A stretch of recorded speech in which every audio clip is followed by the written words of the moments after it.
Good afternoon, everybody.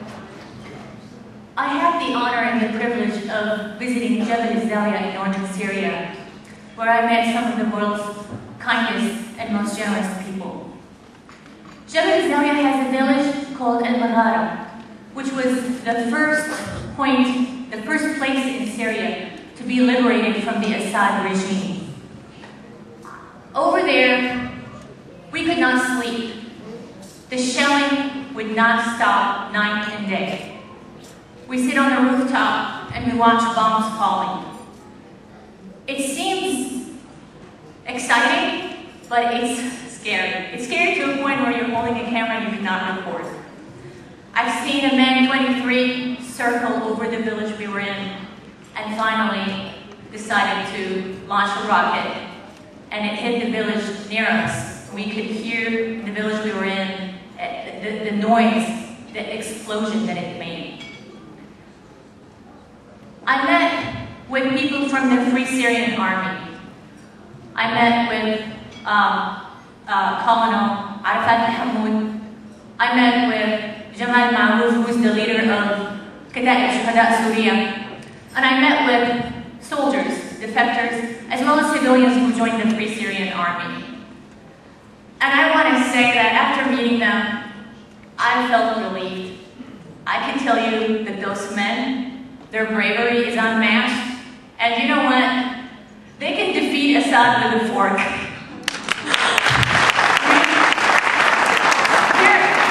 Their bravery is unmatched. I want to hear you say, Allah hayyi jaysh al-haq.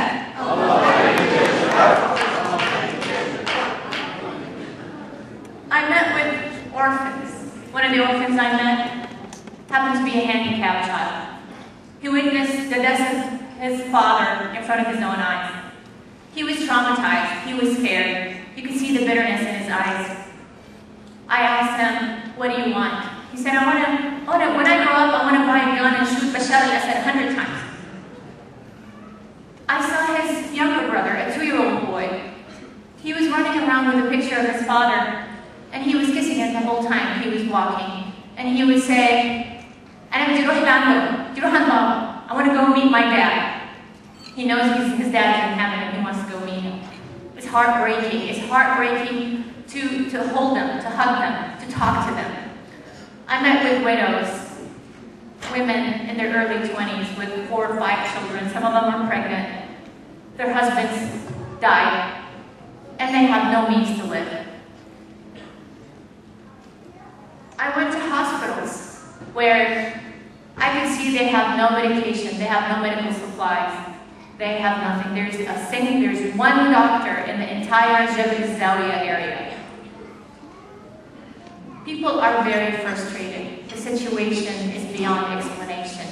No matter how hard I try to put it in words, I cannot do it justice. People there feel abandoned by the world. Nobody cares. Nobody seems to do anything. Bashar al-Assad is fighting for power. He basically had owned the country for 42 years and he wants to continue owning it. He's fighting for that.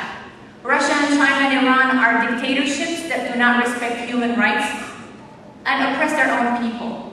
So no wonder they don't stand with the Syrian people.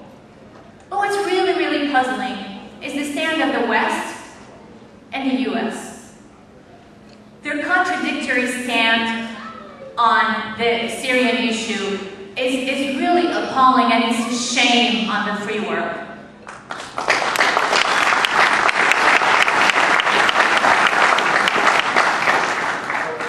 One of the reasons I went there is because I kept hearing in the Western media the analysis that I didn't feel comfortable with. I wanted to go see for myself.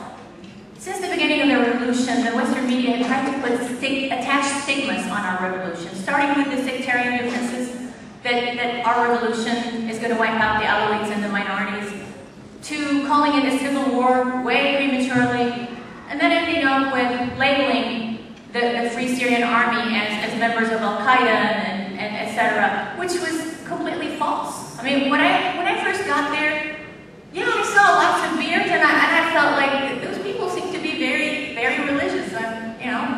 I was wondering. But as I spoke with them, those men have no time to shave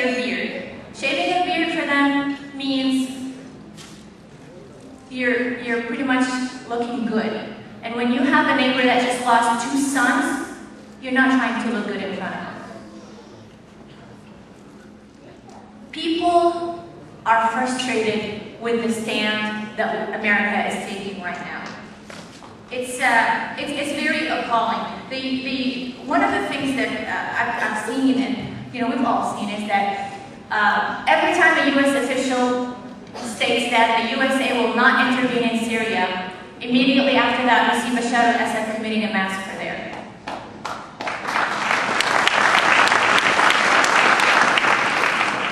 It's almost like a game. We go to the UN for a resolution against Bashar al-Assad regime. Russia and China veto it, and then America sits twiddling their thumbs saying, oh, we can't do anything about it. Since when did the USA listen to anything the UN said?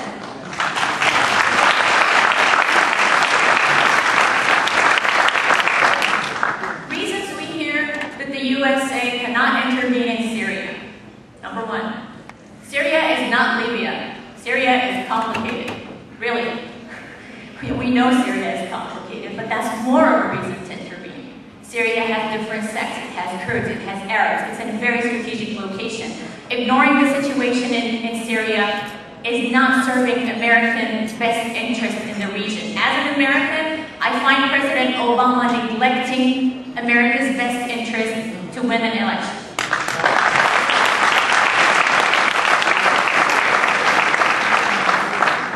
Another thing they say is that we don't know who the members of the Free Syrian Army are.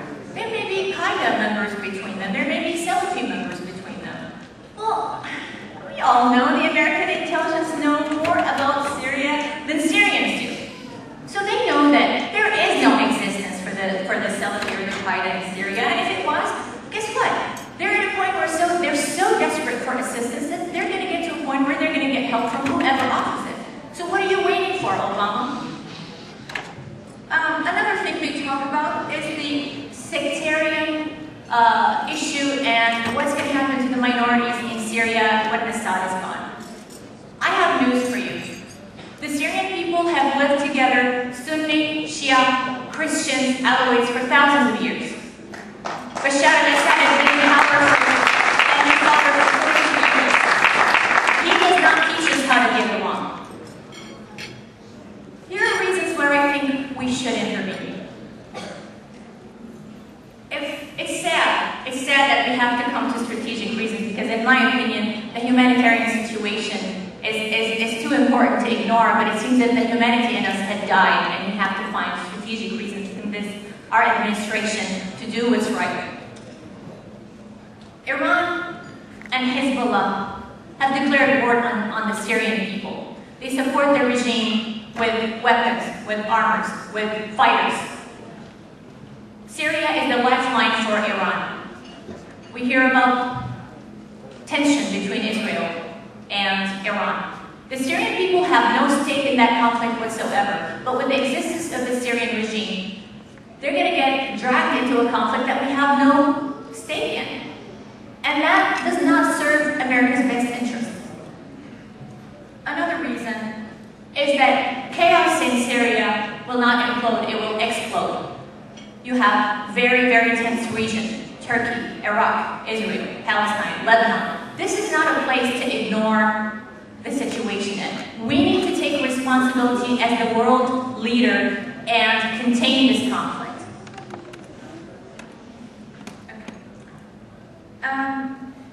Lastly, the last thing I want to say is that from the bravery I've seen with the Syrian people, I want to say proudly that whoever bets against the Syrian people's will and determination to get their freedom would lose.